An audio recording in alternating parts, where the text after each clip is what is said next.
আপনি কি জানেন আপনার ভিতরে রান্নাবান্না ঘর সামলানো ছাড়াও আরও এরকম অনেক স্পেশাল কোয়ালিটিস আছে যার দ্বারা আপনি নিজেকে সামাজিকভাবে প্রতিষ্ঠিত এবং নিজের আইডেন্টিটি তৈরি করতে পারেন। যদি না জানেন তাহলে আজকে থেকে জানার চেষ্টা করুন। আমাদের প্রত্যেকটা মানুষকে আল্লাহ কিছু না কিছু স্পেশাল কোয়ালিটি দিয়ে এই দুনিয়াতে পাঠাইছে, যেটা আমরা আসলে নিজেরাও জানি না আমার ভিতরে কি স্পেশাল কোয়ালিটি আছে। আমি আমার লাইফটাকে একটা গণ্ডির মধ্যে সীমাবদ্ধ করে ফেলছি। আমি মনে করি কি আমার সংসার সামলানো, বাচ্চা কাচ্চা সামলানো, রান্না বান্না, ঘর দোর গোছানো এতটুকুই আমার সীমাবদ্ধ। আসলে ব্যাপারটা কিন্তু তা না। এই যে প্রতিদিন আমরা যে কাজগুলো করছি এগুলো কিন্তু আমরা প্রয়োজনের খাতিরে করছি। এটা আমাদের প্রয়োজন, সেজন্য আমরা করছি। কিন্তু এই কাজটা থেকে আমরা প্রতিদিন আনন্দ পাই না।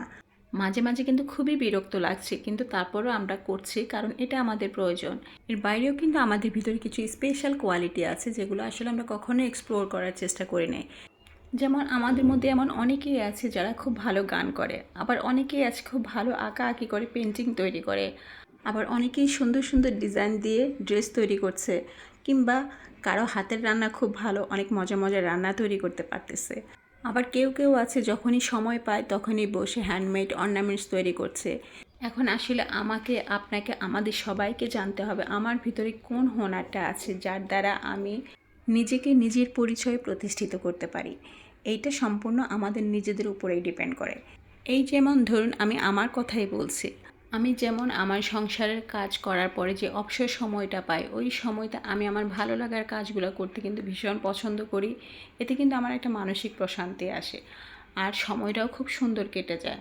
আপনি যখন অলস সময় কাটাবেন তখন কিন্তু আপনাকে শয়তানে বিভিন্নভাবে কিন্তু নাড়া দিবে। সাধারণত আমরা অবসর সময়গুলো কিভাবে কাটাই?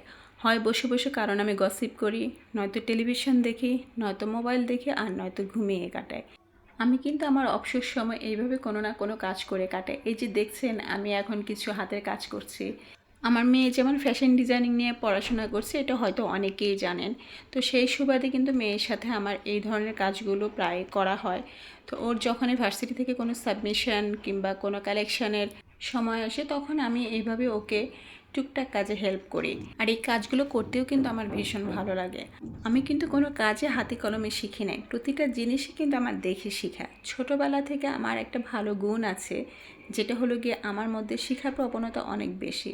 যখন যেটা দেখি আর সেই জিনিসটা যদি আমার ভালো লাগে তাহলে কিন্তু আমি নিজে থেকেই চেষ্টা করি, এবং নিজে নিজে যতটুকু করতে পারি ওতেই কিন্তু আমি খুব আনন্দিত হয়ে আর ভীষণ ভালোও লাগে। কিন্তু নিজের ডিজাইন করা ড্রেস অথবা অর্নামেন্টস পরার মাঝেও কিন্তু ভীষণ একটা ভালো লাগা, একটা প্রশান্তি কাজ করে। কিন্তু নিশ্চয়ই আপনারা যারা এই ধরনের কাজ পারেন তারা এই ফিলটা খুব ভালোভাবে বুঝতে পারবেন। তো এই যে এই কালেকশনের মধ্যে ছিল কি একটা স্কার্ট, ওড়না, টপস, আর সাথে থাকবে ম্যাচিং করা অর্নামেন্টস। তো প্রথমে আমরা এই যে কাপড়গুলোকে বাটিক করে নিয়েছি, তারপর ওটাতে ব্লক করেছি, তারপরে সেলাই করেছি, এরপরে অর্নামেন্টসগুলো তৈরি করে নিচ্ছি। যদিও এই ভিডিওটা অনেক আগের, সময়ের অভাবে এডিট করতে পারিনি, সেজন্য আসলে ভিডিওটা আমার আপলোড করা হয়নি। তো ফাইনালি ভিডিওটা আমি শেষ পর্যন্ত এডিট করতে পেরেছি, আর সেজন্য আপনাদের সাথে শেয়ার করতে চলে আসলাম। ভিডিওর মডেল কিন্তু ডিজাইনার নিজে। তো আমার মেয়ের জন্য আপনারা সবাই দোয়া করবেন, ও যেন অনেক বড় একজন ফ্যাশন ডিজাইনার হয়ে নিজেকে প্রতিষ্ঠিত করতে পারে। তো আমার আজকের ভিডিও আপনাদের কেমন লেগেছে আমাকে কমেন্টস করে জানাবেন। ভালো লাগলে ভিডিওতে একটা লাইক দিয়ে দেবেন, আর অবশ্যই আমার পেজে একটা লাইক ফলো দিয়ে আমার পাশেই থাকবেন। আর যারা ইউটিউব থেকে দেখছেন তারা আমার চ্যানেলটি সাবস্ক্রাইব করে দেবেন। আমার মতো আপনারাও আপনাদের পছন্দের কাজ নিয়ে এভাবে ব্যস্ত থাকেন, সেই শুভকামনায় সবার জন্য আজকের মতো বিদায় নিচ্ছি। আল্লাহ হাফেজ, আসসালামু আলাইকুম।